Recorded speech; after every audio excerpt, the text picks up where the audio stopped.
Welcome to our channel TNPSC start from the scratch. இந்த சேனலோட motto from the scratch, from the ஜீரோலேருந்து start பண்ணி TNPSC எக்ஸாமை எப்படி கிளியர் பண்ணுறது அப்படின்றதுக்கான என்டையர் ஸ்ட்ராட்டஜி பார்க்கலாம்.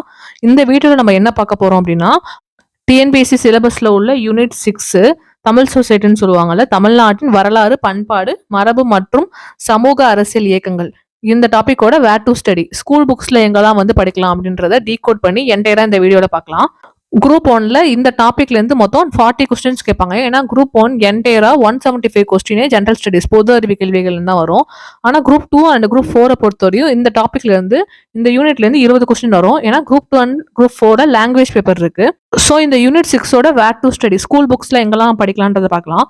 அதுக்கு முன்னாடி வேர் டு ஸ்டடியோட இம்பார்ட்டன்ட் என்ன அப்படின்னா, நீங்க ரேண்டமா ஸ்கூல் புக்ஸ் எடுத்து 6th இருந்து 6th 7th 8th கம்ப்ளீட்டா படிக்க ஸ்டார்ட் பண்ணீங்கன்னா, உங்களுக்கு வந்து ஒரு கண்டினியூவேஷன் இருக்காது. எதுக்கப்புறம் எது படிக்கணும்ன்ற ஒரு கிளாரிட்டி இருக்காது. நீங்க ஸ்கூல் புக்ஸ் ஆர்டர்ல நீங்க போனீங்க அப்படின்னா, உங்களுக்கு ரிவிஷன் பண்றதும் ரொம்ப கஷ்டமா இருக்கும். இது எக்ஸாம்ல எப்படி கேட்பாங்க, இது சிலபஸ்க்கும் நம்ம படிக்கிறதுக்கும் என்ன லிங்க், இந்த ஒரு கிளாரிட்டி உங்களுக்கு இருக்காது. பட் நம்ம என்ன மெத்தட் சொல்றோம்னா, ஃபர்ஸ்ட் வேர் டு ஸ்டடி கண்டுபிடிங்க. அதாவது ஸ்கூல் புக்ஸ்ல எங்க படிக்கிறது அந்த மெத்தடை கண்டுபிடிக்க சொல்றோம். ஃபார் எக்ஸாம்பிள், இப்போ வந்து சிலபஸ்ல ஒரு டாபிக் இருக்கு அப்படின்னா, இந்த டாபிக் ஸ்கூல் புக்ஸ்ல எந்தெந்த ஸ்டாண்டர்ட்ஸ்லாம் கவர் ஆயிருக்கு அப்படின்றத பார்க்கணும்.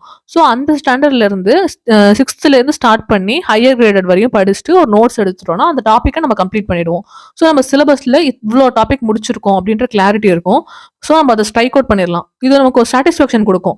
நீங்க சிலபஸ்ல வந்து ஒரு 50% முடிச்சிருக்கீங்க, இன்னும் பேலன்ஸ் உங்களுக்கு இவ்வளோ இருக்கு, நம்ம இன்னும் இவ்வளோ படிக்கணும் அப்படின்ற ஒரு கிளாரிட்டி இருக்கிறதுனால உங்களுக்கு இன்னும் எவ்வளோ டைம் இருக்கு, ஸோ நம்ம எப்படி படிக்கலாம் அப்படின்ற ஒரு பிளானை போடுறதுக்கும் ஈஸியா இருக்கும். ரேண்டமா நீங்க ஸ்கூல் புக்ஸை படிக்கும்போது நம்ம சிலபஸ்ல நம்ம எவ்வளோ படிச்சிருக்கோம் அப்படின்னா உங்களுக்கு தெரியாது. ஏன்னா நீங்களே கேட்டு பாருங்களேன், உங்களுக்கு எவ்வளோ தூரம் எத்தனை பர்சன்டேஜ் நீங்க சிலபஸ்ல முடிச்சிருக்கீங்கன்னா, பாதி பேருக்கு நான் ஒன்றும் படிச்ச மாதிரியே எனக்கு தெரியல, எனக்கு எவ்வளோ படிச்சிருக்குன்றதே புரியல அப்படின்னு நமக்கு ஒரு ஆக்சலரேஷன்ல இருப்போம். மைண்ட்ல கிளாரிட்டி இல்லைன்னா நம்ம இந்த எக்ஸாமை கிளியர் பண்றது கஷ்டம். ஸோ நம்ம மைண்ட் லெவல்ல நம்ம 2 விஷயமா பிரிச்சுக்கலாம். ஒன்று நம்ம கான்செப்ஷுவல் அண்டர்ஸ்டாண்டிங், 2 மெமரி பண்ற பார்ட். கான்செப்ஷுவல் அண்டர்ஸ்டாண்டிங்க்கு நீங்க வந்து ரொம்ப நிறைய பொறுமையா டைம் கொடுத்து படிக்கிற மாதிரி இருக்கும். சரசரன்னு உங்களால ஃபாஸ்டா அதை படிக்க முடியாது. அந்த லெசனுக்கு எவ்வளோ தேவையோ அந்த டைம் கொடுத்து அதை அண்டர்ஸ்டாண்ட் பண்ணா மட்டும்தான் எக்ஸாம்ல குரூப் 1 மாதிரி உள்ள எக்ஸாம்ஸ்லாம் அனலிட்டிக்கல் கொஸ்டின்ஸ்லாம் உங்களால அண்டர்ஸ்டாண்ட் பண்ணி அதுக்கான ஆன்சரை கொடுக்க முடியும். அதுவே மெமரி பண்ற டாபிக்ஸ் இருக்கு. ஃபார் எக்ஸாம்பிள் குரோனாலஜிக்கல் ஆர்டர், இந்த குரூப் 1 எக்ஸாம்ல நீங்க பாத்துட்டீங்கன்னா நிறைய கொஸ்டின் இயர் பேஸ்டா வந்துச்சு. இயர்ஸ்லாம் நமக்கு நிறைய ஃப்ரீக்வெண்டா மறந்துடும். அதெல்லாம் வந்து குரோனாலஜிக்கல் ஆர்டருக்கு நமக்கு இயர் தேவைப்படும். இதுவே நீங்க மெயின்ஸ் போனாலும் உங்களுக்கு அந்த இயர் வந்து ஆட் பண்ணா உங்களுக்கு ஒரு வேல்யூ ஆடட் தான். ஸோ இந்த இயர் எல்லாம் எப்படி ஈஸியா ஞாபகம் வச்சுக்கிறதுங்கிறதுக்காக நம்ம இயர்லாம் பேஸ் பண்ணி நிறைய ஷார்ட்ஸும் அப்லோட் பண்றோம். டெய்லி 3 ஷார்ட்ஸ் அப்லோட் பண்றோம். ஸோ நீங்க மெமரி பண்ணக்கூடிய இயரை நீங்க ஈஸியா மெமரி பண்ணிடலாம். இந்த where to study English medium ஸ்டூடெண்ட்ஸ்க்கு ஆல்ரெடி அப்லோட் பண்ணியிருக்கோம். இது வந்து தமிழ் மீடியம் ஸ்டூடெண்ட்ஸ்க்காக. ஸோ ஒருவேளை இங்கிலீஷ் மீடியம் ஸ்டூடெண்ட்ஸ் இதை பார்த்துட்டு இருந்தீங்கன்னா நீங்க இங்கிலீஷ்ல உள்ள வெர்ஷனே பார்த்துக்கோங்க. இந்த பிடிஎஃப் எப்படி வாங்கணுன்றதுக்கான என்டையர் டீடைல் வீடியோட எண்ட்ல கொடுத்துருக்கேன். ஸோ அந்த வாட்ஸ்அப் நம்பருக்கு நீங்க மெசேஜ் பண்ணி இந்த பிடிஎஃப் வாங்கிக்கலாம். வேர் டு ஸ்டடி பார்க்கறதுக்கு முன்னாடி சிலபஸ் ஃபர்ஸ்ட் பார்த்துடலாம். நம்ம இன்னைக்கு பார்க்க போறது யூனிட் 6 அலகு 6 தமிழ்நாட்டின் வரலாறு, பண்பாடு, மரபு மற்றும் சமூக அரசியல் இயக்கங்கள். இதுல இருந்து குரூப் 1ல 40 கொஸ்டின் அண்ட் குரூப் 2 குரூப் 4ல 20 கொஸ்டின் கேட்பாங்க. தமிழ் சமூக வரலாறு, அது தொடர்பான தொல்லியல் கண்டுபிடிப்புகள், சங்க காலம் முதல் இக்காலம் வரையிலான தமிழ் இலக்கிய வரலாறு, திருக்குறள் மதச்சார்பற்ற தனித்தன்மையுள்ள இலக்கியம், அன்றாட வாழ்க்கையோடு தொடர்பு தன்மை, மானுடத்தின் மீதான திருக்குறளின் தாக்கம், திருக்குறளும் மாறாத விழுமியங்களும், சமூக அரசியல் பொருளாதார நிகழ்வுகளில் திருக்குறளின் பொருத்தப்பாடு, திருக்குறளின் தத்துவ கோட்பாடுகள், விடுதலை போராட்டத்தில் தமிழ்நாட்டின் பங்கு, ஆங்கிலேயருக்கு எதிரான தொடக்க கால கிளர்ச்சிகள், விடுதலை போராட்டத்தில் பெண்களின் பங்கு, 19ஆம் மற்றும் 20ஆம் நூற்றாண்டில் தமிழ்நாட்டின் சமூக அரசியல் இயக்கங்களின் பரிணாம வளர்ச்சி, நீதி கட்சி, பகுத்தறிவு வாதத்தின் வளர்ச்சி, சுயமரியாதை இயக்கம், திராவிட இயக்கம் மற்றும் இவ்வியக்கங்களுக்கான அடிப்படை கொள்கைகள், தந்தை பெரியார் மற்றும் பேரறிஞர் அண்ணாவின் பங்களிப்பு.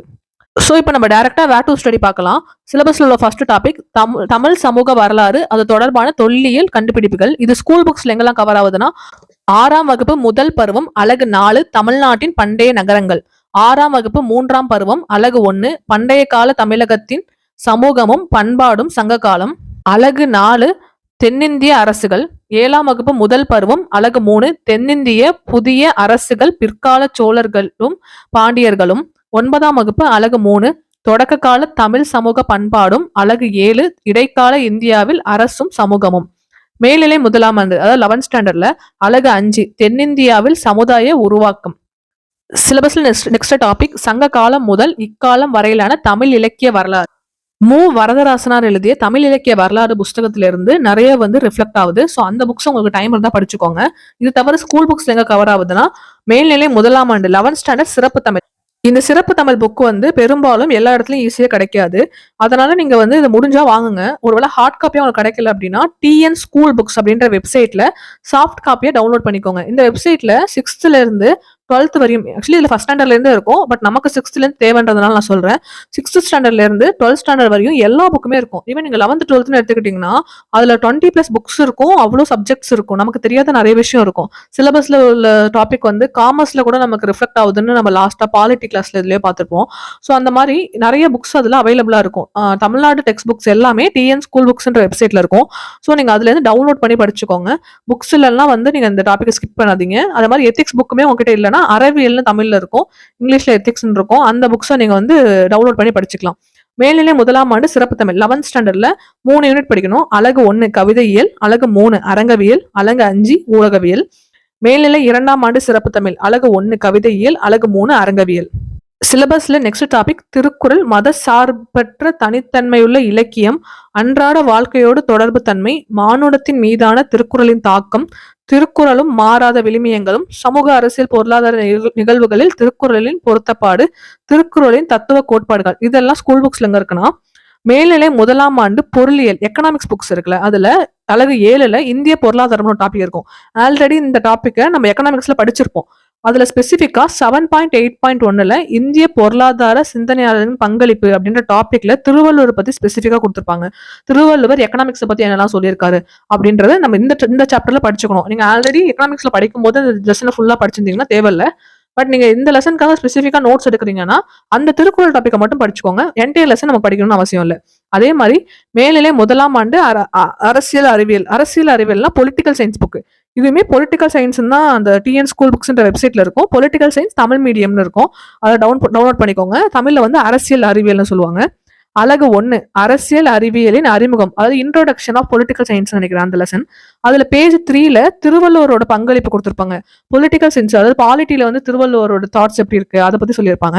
அதே மாதிரி அதே புக்ல அலகு 15 தமிழக அரசியல் சிந்தனைகள்ல பேஜ் நம்பர் 297 அந்த தமிழ் மீடியம் புக்ல 297ல 15.2 பண்டைய அரசியல் சிந்தனைகள் அந்த டாபிக் மட்டும் படிச்சா போதும். என்டையர் லெசனையும் படிக்க வேண்டாம். ஏன்னா நம்ம அது ஏற்கனவே எக்கனாமிக்ஸ்ல படிச்சிருப்போம். இந்த யூனிட் 6க்கு இந்த டாபிக்ஸ் மட்டும் படிச்சா போதும்.